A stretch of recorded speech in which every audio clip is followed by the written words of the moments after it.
What's up guys, and welcome to Void of Dust Gaming, your channel for fresh arena of Valor content. Today I've got a brand new video for you, and this video is going to show two different things. The first thing is, if you have seen my recent Rourke video when I was playing Rourke in the jungle in German, is how the game would actually have gone if the team would have played accordingly as a team, because that's what we achieved in this video. And the second one is how strong Kahlii is, especially with her ult. It's going to be crazy amounts of damage, and yeah, let's get started by showing you the build that I've been using. Equipment wise, we're going full damage.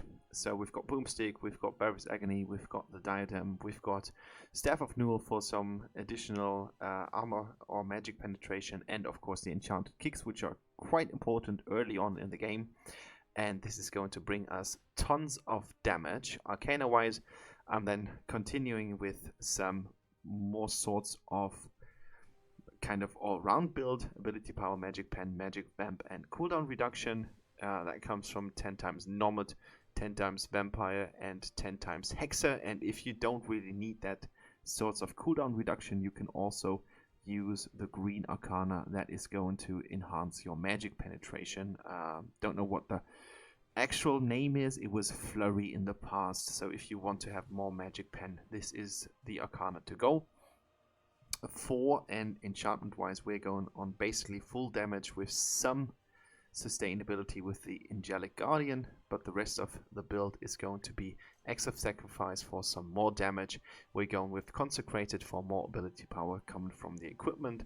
Hellfire is going to inflict even more damage, and Ghostly Claw for some ability power right from the start. We're starting off with 15. So this is the build. If you like this kind of gameplay and you are not a subscriber, hit the subscription button and put on the notification bell to never miss any of my videos. And if you like the video, a like is always appreciated. So without further ado, let's hop right into the game and see what Kahlii is able to do.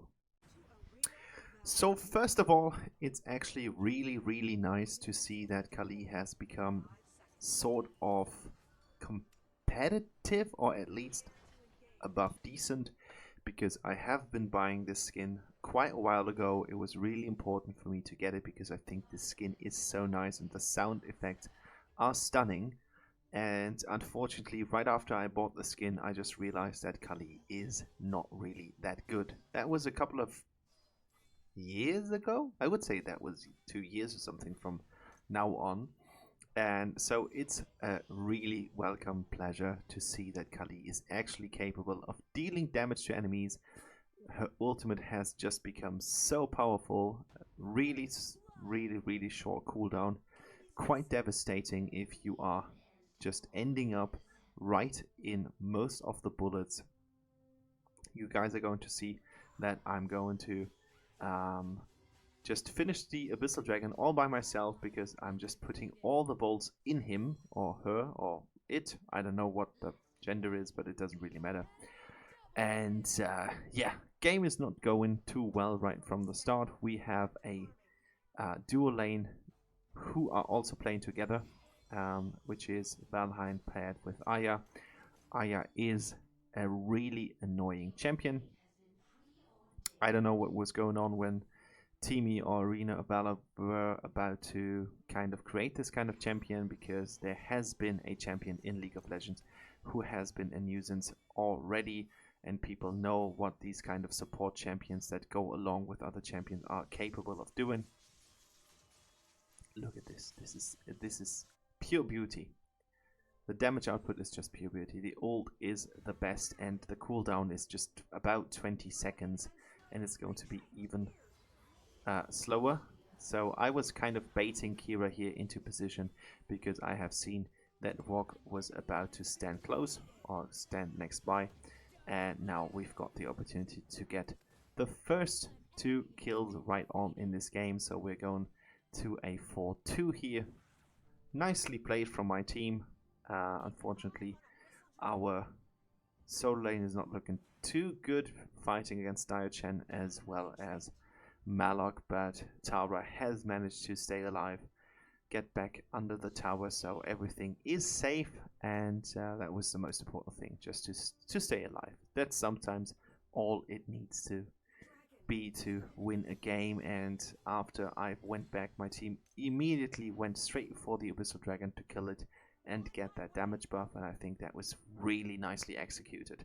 So I was just calling for my Diachan. I'm about to make a play here, and I immediately switched into ult mode to kill the two guys. I just do get one kill because tower was closer, but it worked out fine. I need to repel because Kira is here, and she's of course a dangerous threat if you are going to do some of the greater objectives.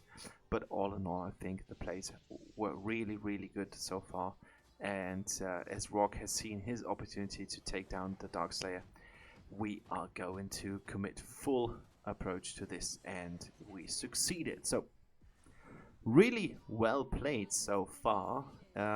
If not taken a closer look on the dual lane, because this is just something that we need to get a grip on, because otherwise we're going to lose this lane.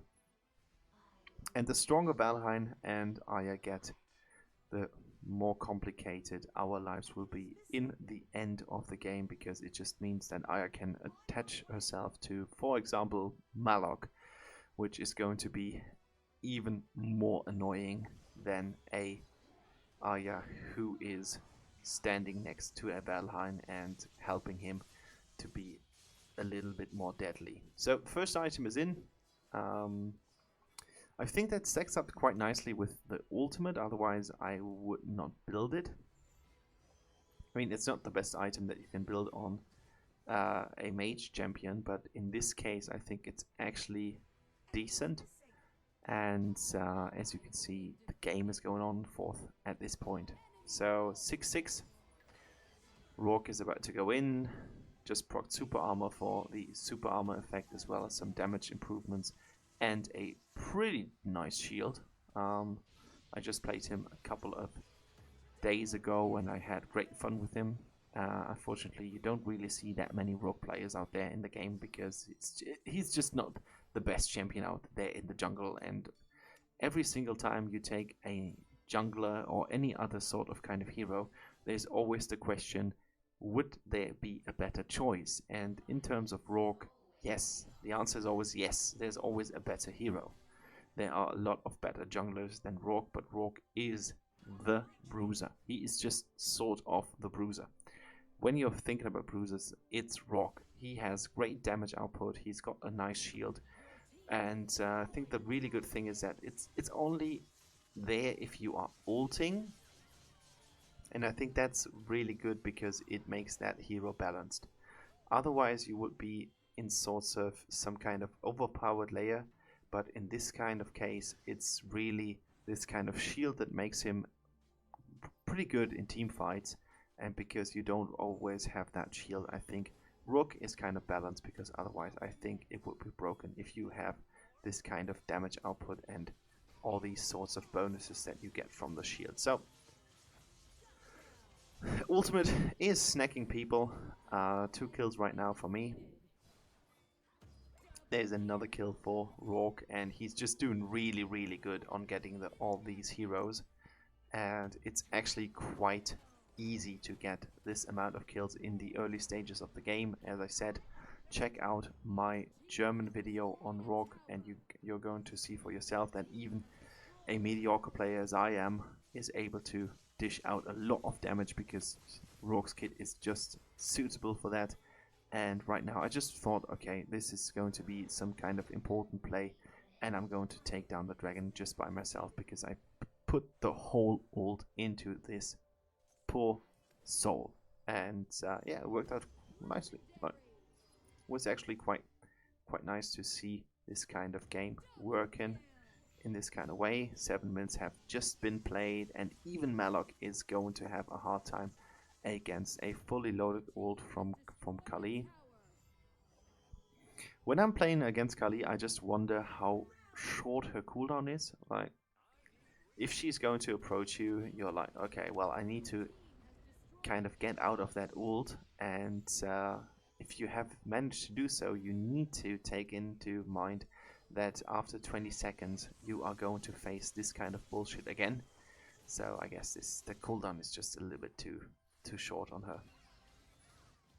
It's just going to make her so much better. I think that ult was a little bit wasted, or the positioning was a little bit poor, because now we can just attach to Malok and try to kill him. We've got Leville in here, 12 gold for that. We've got another double kill, and Rourke is just going to be crazy over the place. Quadra kill right now, and as you can see, this game is about to be over. So we've got a really powerful Rourke, and I think just because we stick to the game plan and supported our team whenever possible, we were able to just win this game in under 10 minutes, and that is a real pleasure in today's arena of Valor, because most of the games when I play them tend to take 15 to 20 minutes, and that's a lot of time if you want to do something else. For example, work in the gardens, do your homework, check out something for the financial department, because I still need to take that yearly comparison for all the loans that I've been paying, and we have been damage dealer number 1 in the game, so that's because of the old 3rd best player. I think that's actually pretty nice, and yeah, you should give Kahlii a go, because she's actually really good right now, and I actually like to play her. As in April 2022, had to wait a while, but now she is there in the game, and she is a decent choice. So thanks for watching. Stay safe, stay healthy, and have a good time, and remember to always be kind of relaxed, because Arena of Valor is just a game. Bye bye.